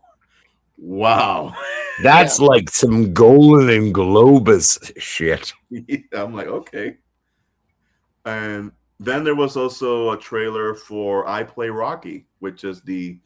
Oh, yeah. I saw that. How Sylvester Stallone got Rocky made. Yeah, I saw that. Yeah. I thought it was a parody trailer until I saw, oh no, this is a real parrot. It's a real biopic. Yeah, okay. It's so interesting because I understand why. It's like it is kind of like the animated remake of classic Disney's, and now they're doing a dramatic recreation of movies that we've already seen. And it's like, oh, do you want to see the behind the scenes? And it's like, I know the behind the scenes. I have the DVD. I'm sorry for laughing while you're talking. It's just that old man Bird got me by quoting me. But I don't know what. But I don't know what. You know, it's a trend that we tend to have some quotable moments on our reviews here. And Old Man Bird with the facts coming in here. He says Zachary Levi's real name is apparently Eugene Fitzherbert. Did you know? Did you know? You know what? I did not know that, but Fitzherbert is a funny name, so I'm gonna write that down. The last two I will mention is Train to Busan is released their 10th anniversary release trailer. Mm. Oh yeah. And lastly, Dune Part 3. Oh, nice. I haven't seen the trailer for Dune 3. Kat, did you? I did. Okay. It looks just like the previous two. Yeah. I love the previous two. I mean, I also when I purchased the Blu-rays of the first two Dunes, it was also the same time that I purchased a record player so I could listen to music with the sound off while I was watching the amazing visuals of Dune. But I never want to listen to that movie. Apparently, that's Zachary Levi's real name, character name in Rapunzel, as Old Man Bird is telling us. But as I was saying before, Scotty, his name is Flint Rider. Is that his real name? No, in Rapunzel, the character. It's gonna be my new Tinder name. I'll tell you that much. Okay, so as I was saying before, Scotty cut me off. I liked the spectacle of the previous two movies. I didn't think they were particularly good in terms of characters. It was very stale. And like the fact that they rewrote the Shawnee character to basically be Captain Obvious because Denis Villeneuve doesn't think we're smart enough to understand the themes of the movie, so he has to have her like blatantly state as simply as possible what the moral of the story is over and over throughout the movie, and that's all her character does in that film. And it's like, okay. And some of the changes do nothing. Like when Paul kills the Baron, of course, a major change from the book. There's no emotion in that scene. There's nothing satisfying about it. It's like he just walks in and you have this booming score by Hans Zimmer. Everybody else is like living statues, just watching him walk in there. He casually stabs the guy with one little knife. He walks out, and I'm like, does the Baron even know that Paul is Muad'Dib? Does he know that? Like, it's not clear. Like he just walks in and does that and leaves. But it's like the movies. It's like a series of pretty paintings. You're supposed to gawk at it. It looks pretty. Yeah. It's very deep, like the books are, and it didn't grab me, the characters and stuff. Well, and now that you mention it, it's Denis Villeneuve, I think, directs the fuck out of his movies. I am not going to call him a bad director. However, he never evokes emotion. I love that old man bird. He gives me a thumbs up. Cat instead of Dune, they could have named it Yawn. They could have named it Dude. Well, and that's the thing. And I agree with you, old man bird, is that, yeah, like I wish, like even with my favorite Denis Villeneuve movie is Arrival. And everyone is emotionally disassociated in that. My second favorite Denis Villeneuve movie is Blade Runner 2049, and everyone is emotionally disassociated in that. And when I watch Dune, I'm like, okay, draw me into Arrakis, make me care about this. And the thing is that everybody in Dune and Dune 2 looks beautiful, well-made movie, directed the fuck out of. But I am emotionally disassociated with everyone on Dune and their subsequent planets. That's why I'm still not sold on Denis Villeneuve doing Bond, because Bond is funny and he's charming, and Denis Villeneuve has not done either of those in any of his films. He's never done funny or charming. And I feel that's what fans have been clamoring for. It's like you had a super serious emo Bond with Craig. Time to bring some of the fun back to James Bond and the fantasy. But don't forget, come on, there is an opportunity for him to sort of stretch his wings. Like I do. Again, he directs the fuck out of shit. And if he understands the assignment, if I may coin a cliche, like let's hope. Any other trailers, Ernesto, before we move on to hopefully our main topic? Oh, also, before we get to our main topic, don't forget, Coyote versus Acme is coming out in a month, so we got time. We got time. The last trailer I was going to bring up, I believe, was inspired by A Quiet Place. It's called Hope. Oh, fuck. I hate A Quiet Place. And it's got creatures in it. And the way it's shot is unique. You got creatures in you. And it was part of a festival. So that's why I know about it. All right. So for From the Pile, I thought Scotty is a guest tonight, so he can go first. Thank you. Give us clues before coming out and saying it. We'll see if we can guess what it is. All right. And then we will shame you if it's one of those where just like you haven't seen what. Yeah. Just so you know. Oh, wait. Okay. Just so you know, the first movie that I came out the gate with to Kat was The Shining, and she told me to go fuck off. So you've been warned. So from what I understood is that From the Pile was like a movie that I just saw recently. Yeah, that's it. And I don't think you've seen it. No, the idea is that it's a movie where you would think we'd assumed you'd already seen it like 100 times already, and yet you're admitting that, oh, you only finally just saw it. Like when Ernesto Oh, told me that he had only just seen The Shining and he had watched it specifically for the show, I was shocked.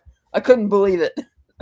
That's kind of the premise of the show. And for the past 5 years, I always kept coining the term, it's in the pile, for movies that I may or may not have seen. So I just kept on the trend. I kept stalking on it to one day approach it, and here we are.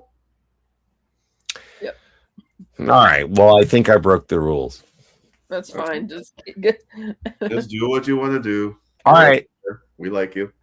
So, okay. So, it's a movie directed by Martin Campbell. Okay. It stars Ray Liotta. Okay. And Ernie Hudson. All right. It is a prison movie. Oh, you've told me about this before. I can't remember what it's called. And I got it. I got a copy of it and I watched it. Okay. It is. You know who the bad guy in Lethal Weapon 3? Yes. He's in it. He's the bad guy in this. Also, Lance Henriksen is in it. He plays like the sage. Scotty, is it No Escape? It is No Escape. Gotcha. I love that. You know what? I love the fact that it says Ray Liotta, No Escape. It's like Ray Liotta is the title of the film. Anyway, yeah. So I have been wanting to see this for so long, and I watched it, and it was fine. It was fine. Well, yes, old member, the pile you haven't watched yet. Ernesto and I like taking advantage of very limited exclusive physical media items, and we will snag them, and we'll have some in a pile before, we haven't gotten around to watching yet. Yeah, a lot of them have been blind buys, and a lot of them have just been movies that I just never got around to see. Kat, have you ever seen this?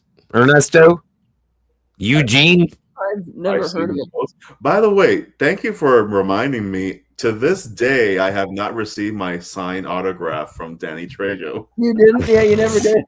I never got it. Apparently right in Oh, give it another shot. Danny Trejo is such a good man. He probably will. Track down the He'll do it. I was like so excited. I never got it. He'll do it. I'll do it for you. I'll send a self-addressed stamped envelope.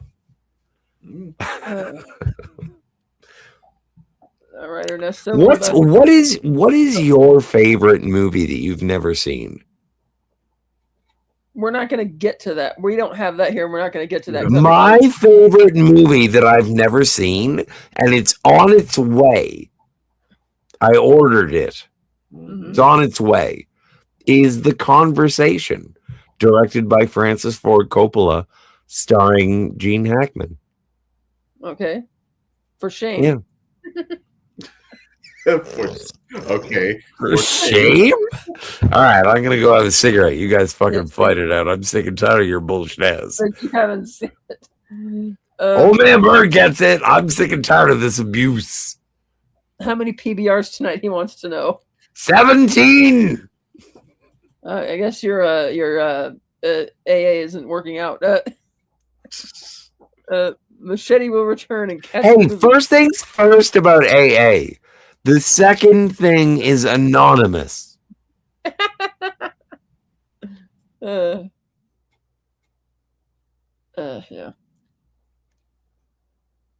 17 PBR the movie. You should totally become their pitch man though. It'd be great. So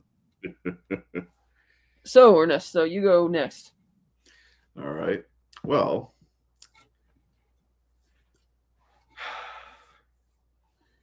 I wanted to keep it in theme for the Odyssey that's coming out. So I went through the pile, and I do have a movie that fits in the theme of what we like to call sword and sandals, in a way. This movie falls in the category of swords and sandal, but it also falls in the category of myth and legends. Okay. Good and evil. There never is one without the other. I did preamble it earlier. And this is a perfect example of how I'm not used to seeing favorite actors when they were younger. And oh boy, they were young. I had to really look for a couple of them until they finally showed up. I'm like, oh wait, I know you. I blinked and you missed, but I know you. It's not legend. Spellbinding, magnificent. A filmmaker at the peak of his powers. This movie not only exists, but it inspired moments in Batman v Superman. And it actually is featured in the cold open for Batman v Superman. See, it's been so long since I've seen that movie. I'm trying to remember what was at the theater that they were watching. It's not. Is it Ben-Hur? No, not Ben-Hur. Is that close? Is it along those lines? Is that too old? Oh, it's more mythic than that. It's not Cleopatra. It's more mythic. Let me put it this way. I'm gonna sprinkle some actors by what they haven't been before. And Old Man Bird had some guesses here. No, you're close. You're close, but no. Well, no, not even close. Oh, is it Jason and the Argonauts? No, not even close. Sorry. I meant to say you're not even close. Wrong era. Wrong period, too. Oh, shit. Before he trained, again, these are people in this movie that I had to really look for. They're not featured, but they're in it. Before he trained Batman, before he piloted a ship in space, and before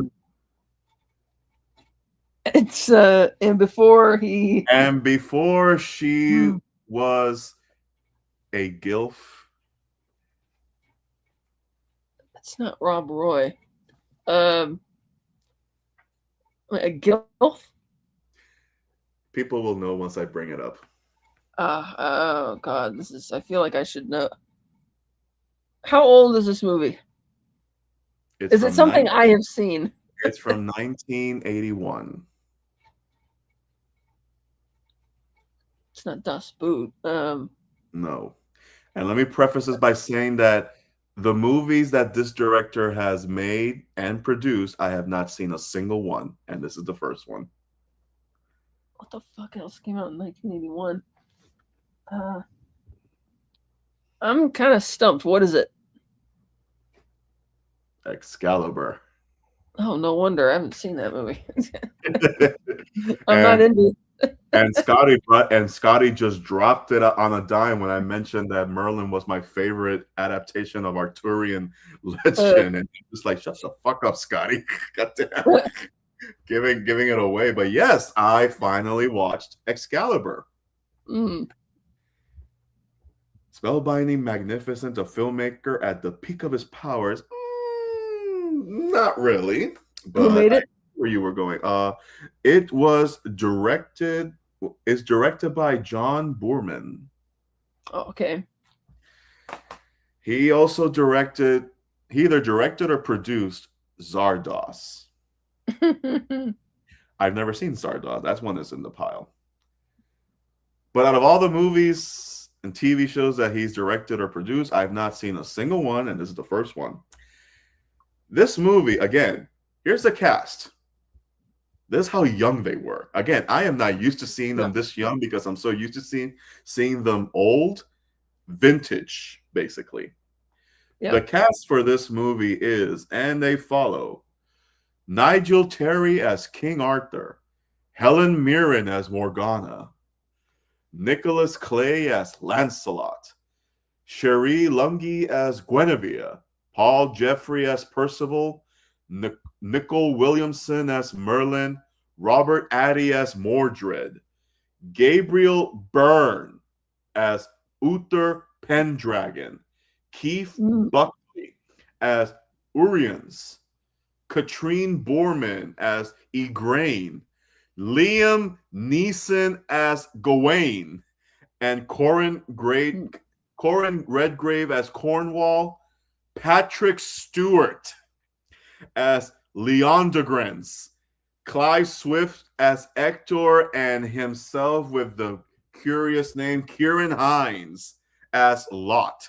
And he is a blanket, and you'll miss it because of how young and skinny he was back then. I had to do it. Wait, who? I recognize that scowl, and I had to go back and reframe by reframe. And he's standing right next to Patrick Stewart. I'm like, oh my god, that's Kieran Hines. I got so excited just to see Kieran Hines. I didn't know he was in it. Yeah, Liam was your hint before he trained Batman. And yeah, I picked up on Liam. That's why I said Rob Roy, but it's like, no, that's not it. And I remember watching a couple years ago, which is what prompted me to buying this, because it's just a Blu-ray that I got for $10 on Amazon on a Black Friday. Liam Neeson was on the Graham Norton show, and he was talking about how he was on the set of Excalibur and how he was speechless when he saw Helen Mirren walking out in costume as Morgana Le Fay, and he said, fuck.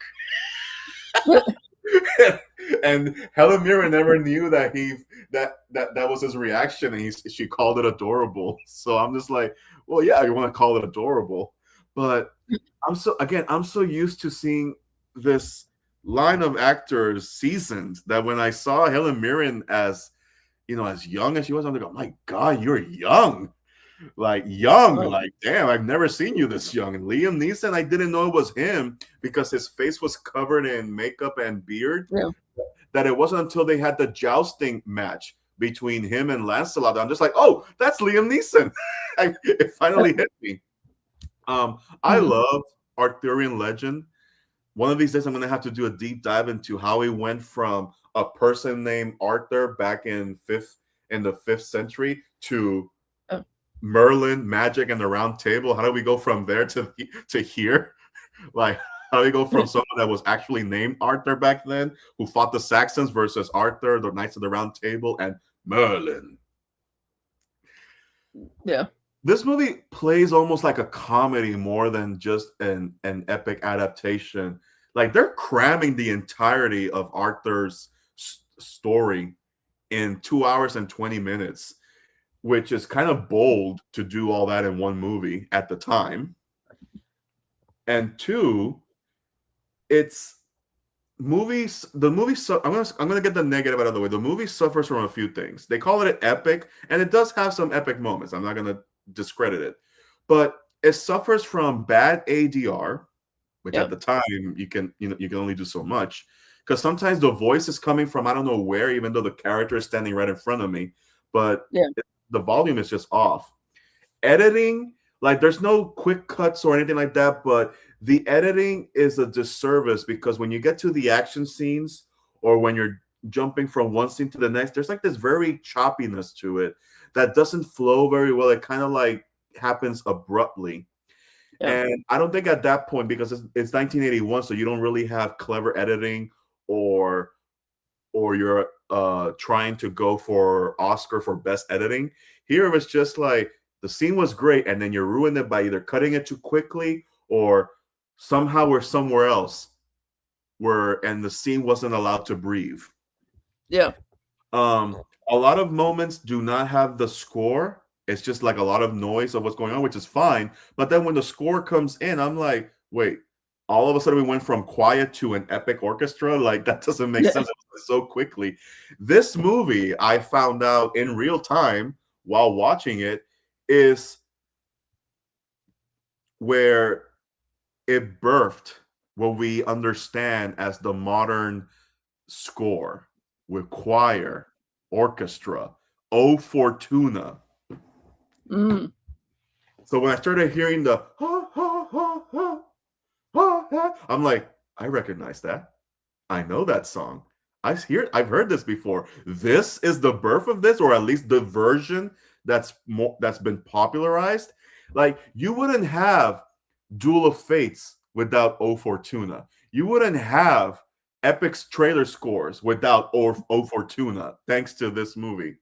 So I can see the impact it's had on the industry as just the score itself.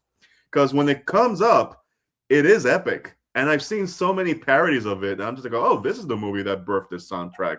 So I like that. I like the look of it. I like the design. I like how grimy it is, how dirty it is. Because, yeah, it's the Dark Ages. The movie starts with, it's the Dark Ages. And Merlin is trying to appease one side of the next. Like, the entire time I'm invested. I like everything. It's very 80s also. It's very 80s. Like, it doesn't get more 80s than that. I like the look and feel of it. Acting is very good. Sometimes it gets very hammy. Sometimes the movie is less of a movie and it's mostly more of a stage play. It's very operatic. It never really feels like a movie because the way people are standing or talking to each other, or how they have these grandiose expressions of what's going on scene, it's just like, you're in the movie, right? You're not on stage, but it feels like it's on stage. Ironically, a couple of weeks ago, we watched The King and I, which was adapted from stage to the film, and it played in the film like a stage play, but that one felt more natural because they're all used to playing it, especially Yul Brynner. But here it's a little off-putting because they're trying to be very epic with it, but it comes off as, the audience is not here. You're in a movie. You don't have to play it so hammy all of a sudden. But then it's part of the charm. So while it's a negative towards the movie, it actually works.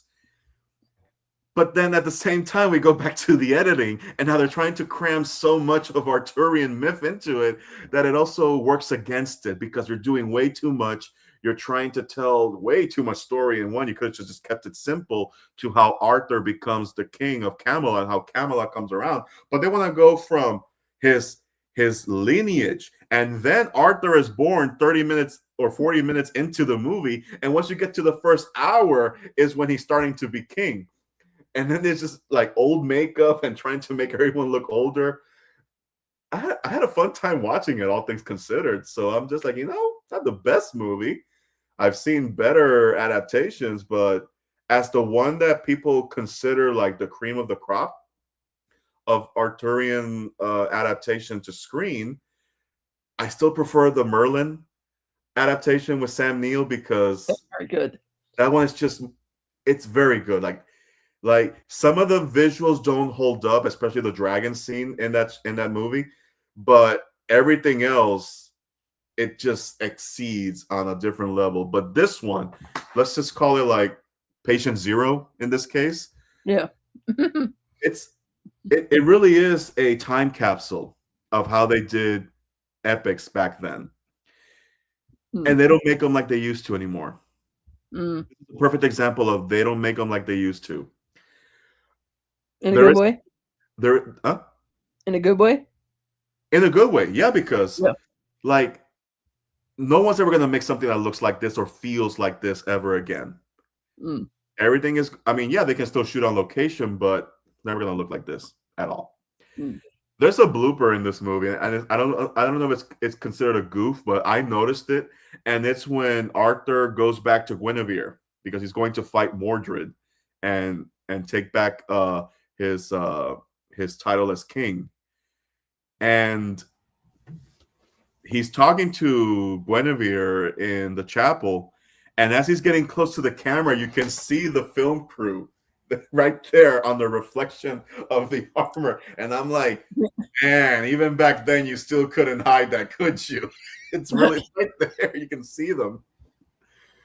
But no, despite everything, despite some of the misgivings I have for it, for the most part, it's enjoyable to watch. I give it a lot of credit for going for it, and it embraced it and never once felt like it was being disingenuous about it. They were actually trying to make an epic feel to it, even though by today's standards it kind of doesn't get there, but I can see where it's going for it. It's got its own charm, and again, it's just fun seeing seasoned actors young again, and you've never seen them that young before, so it's just like a shock to the system. Like, oh my god, you're a baby in this era. But I give it a 3.5 out of 5. All things considered, it really is a time capsule of how it was made at the time. What movie is this? Excalibur. Oh, fuck. 3.5 out of 5. Okay, sure. Yeah. And I mentioned earlier, Scott, that John Boorman is the director. I've not seen anything else he's done. And I was going to Zardoz. Never seen Zardoz. That one is in the pile. Wow. And also Point Blank with Lee Marvin, one of the best film noirs. Good to know. Yeah. Oh, yeah. John Boorman does some good work. For me, I think Excalibur is a 4 out of 5. By the way, this poster that they have on Letterboxd is amazing. Oh yeah. Oh yeah. That is a watercolor poster type of beautiful. Like, that's awesome. Mm-hmm. If they ever do, has this ever had a steelbook?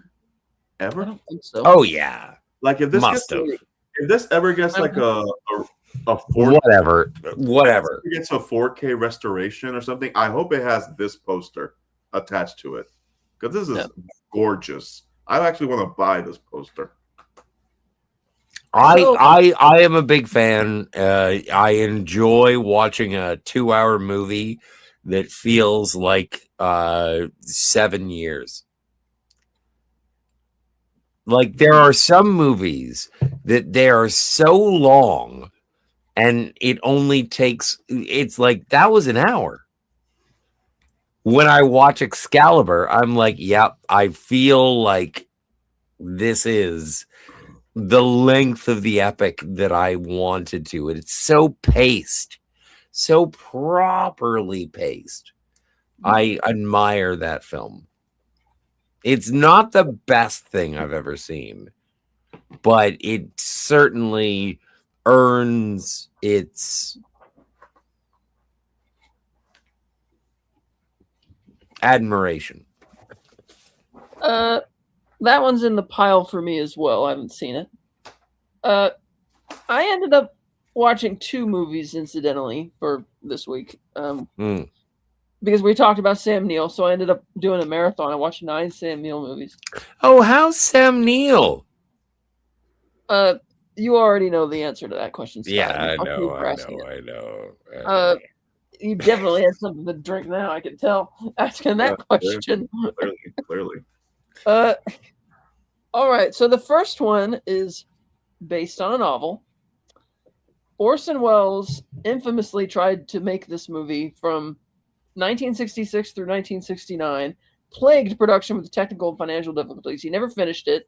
The lead actor of that version died in 1973, which put an end to it, and they lost the negative, and there's only a black and white work print and a color work print, some of the footage of which was seen in a documentary which is available on the Criterion Blu-ray for F for Fake. But the film was successfully remade, or made, I suppose, in the late 80s or 1990.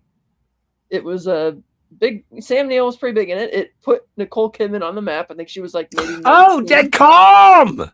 Yes. It was. I've never seen it. I've never seen Dead Calm. Some people may say this is the movie where Billy Zane gets typecast as the guy who will terrorize redheads on boats. And so the premise is that there's Sam Neill's like in the Navy, and their 2-year-old son or whatever gets killed in a car accident because he unbuckles his seatbelt in his car seat. And in a really cheesy 80s, because it's the 80s, we have to have a slow motion shot of the kid flying through the windshield, which is like, no. And so the couple decide they're going to take some time off and go on a little sailboat cruise, for like a little yacht cruise for weeks or whatever. and they come upon this derelict ship, and Billy Zane is in a little dinghy, and they rescue him, and he says, "Oh, there's an outbreak of botulism on the ship. It's not safe. We can't go back there." But Sam Neill doesn't trust him, so he locks him in the room downstairs on the boat while he's pretending, "Oh, you just need to lie down." And then he goes to investigate what's happening, and the whole movie is from then on out is like, okay, we need to get off this boat, figure out how to get this guy off this boat. But as I was watching it, it's like spoilers, they get him off the boat. But as I was watching it, there was nothing, it just wasn't suspenseful to me for some reason. Like, I didn't feel any suspense with any, like when Sam Neill goes over to the other boat and sees what's going on, and with Nicole Kidman trying to figure out what she's going to do with this guy on the boat. And but is it a John Boorman movie? Who directed it? I can't remember. It was an Australian film, but all right. But her character is really ditzy and makes some really dumb decisions in the first half, which I just couldn't get there with it. It's like, yeah, but Nicole Kidman, when she started off her acting career, she was. No, she's good in the movie. It's just her character was just very, No, I found her to be a little. I don't know how you say it. Like she was Teen Beat magazine. Like she was cute. It's like remember when you saw Naomi Watts early on in like something like Tank Girl, and she was like mousy and whatever. And then as Naomi Watts grew as an actor, then you were like, oh yeah, no, Naomi Watts is awesome. I feel like Nicole Kidman is the same thing. When you watch early Nicole Kidman, it's like, yeah, no, she's cute. But then she grew into being an actual, I can see the progression of her career is what I'm saying. But that is completely irrelevant to what I'm talking about. Because like I said, her performance is fine. There's nothing wrong with that. Her character is really ditzy and makes a lot of stupid decisions in the first half of the film. Which I just couldn't get there with it. I'm glad she wasn't typecast. To answer your question, it's Philip Noyce is the director. That's right. Noyce. Yeah. And hello, Daniel's Hot Topics. He's here. Hey, what's up, Daniel? Nicole Kidman was great in Batman Forever. I'm pretty sure my generation will forever enjoy Nicole Kidman in Batman Forever. Yeah. So It's just, I mean, on paper, it should work. You have this psycho on the boat, and the young wife has to figure out how to deal with it while the husband is stranded on the other derelict boat, trying to keep it from sinking and figure out how he can catch back up. And again, for some reason, I just didn't feel like it was a suspenseful story. It should have been, but the directing or something was just off. I just wasn't feeling it with that. So, and then it has another ridiculously 80s shot at the end of the movie, the famous final shot of this movie, which again becomes almost parody at that point. For how ridiculous it is. But I wanted to like it more. I just couldn't get there. I gave it like 2.5 out of 5. It was like 50-50. It's like I could see why Billy Zane was very good in the movie. And again, I'm surprised that with this and then with Titanic and that his career never really took off. I thought he was going to become a more mainstream actor, and he never did. And I don't know. Have you ever seen The Phantom? Yeah, I remember that film. We got to do a review of The Phantom someday. I love The Phantom. I do too. I think it's great. I don't know what it like. I think I caught it at just the right time growing up. It was on VHS, purple VHS, with with the lenticular cover. Oh, those were cool back in the day to have those. God. Like, I never once questioned why he's wearing purple in the jungle. I never once questioned it, but I was so into it. And the reason why I watched it is because it was around the time where I saw Titanic for the first time that the name Billy Zane caught, and I saw his face on the cover, and I'm like, oh, it's that guy. I'm gonna go watch The Phantom. And to this day, I'm like, man, that felt like Indiana Jones. So, yeah, I didn't. Have you seen this movie, Ernesto? No. Okay, and Scotty's seen it. I take it Scotty, you liked it more than me. Which one? I Dead looked Calm. it up because I Oh, looked yeah. it up No, because I've never seen it. you guys Oh. pronounced it, made it. I couldn't find it the way you guys pronounced it. I thought I heard Dead Sorry, Calm. hang on. 2 DEICOM, but it's Dead Calm. Dead Calm. But Sam Neill, of course, was really good, and I decided to watch that one. But I didn't think that necessarily counted as from the. I mean, some people might think it's been, but this other one does. This is another Sam Neill film. He is the lead actor. Mm-hmm. It's maybe kind of a horror movie, kind of not. It's kind of eerie. It may have been keyed up earlier in the show. It's Oh, not Daybreakers. No, it's no. It is a movie from a master of horror directed this film. Oh. I have the image. I have the image in my head. The Yes. title is escaping me, so help me out here. It is a John Carpenter film. Yes. Scotty mentioned it earlier. Oh my fucking god! In the Mouth of Madness. Yes, thank you. Shit, fuck. Did you? Oh, you didn't hear anything I just said, Scott. That's great. What's going on? I said this is a movie. The second movie was a movie which was keyed up earlier in the show. It was kind of horror, kind of not.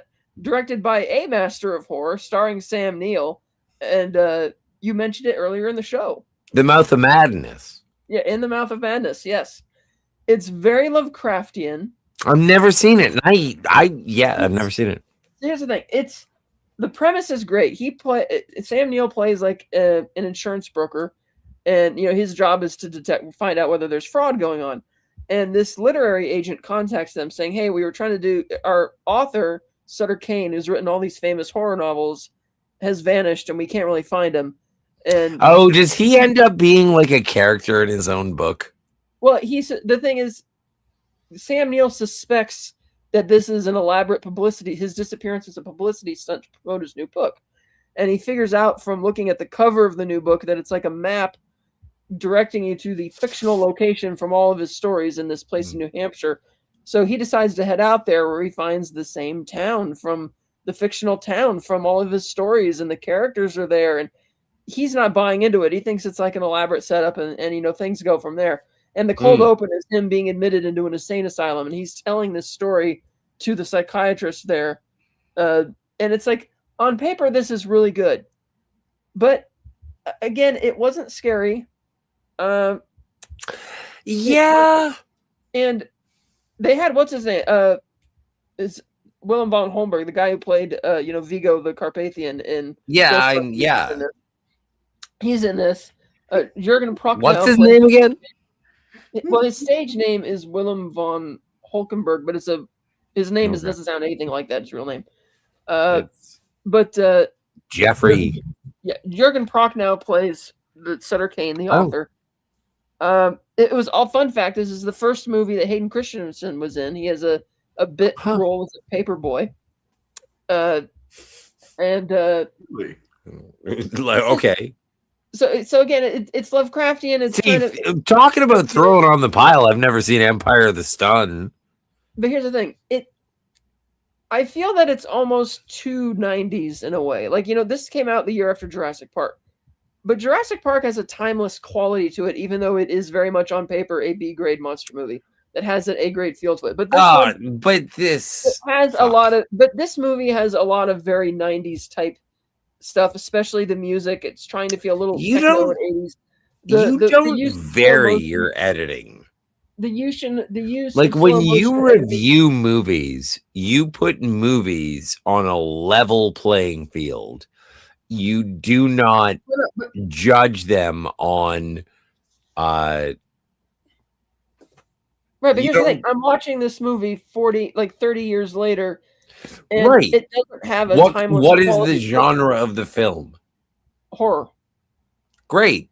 Is it better or worse than Night of the Living Dead? Worse. All right. Well, that's bad.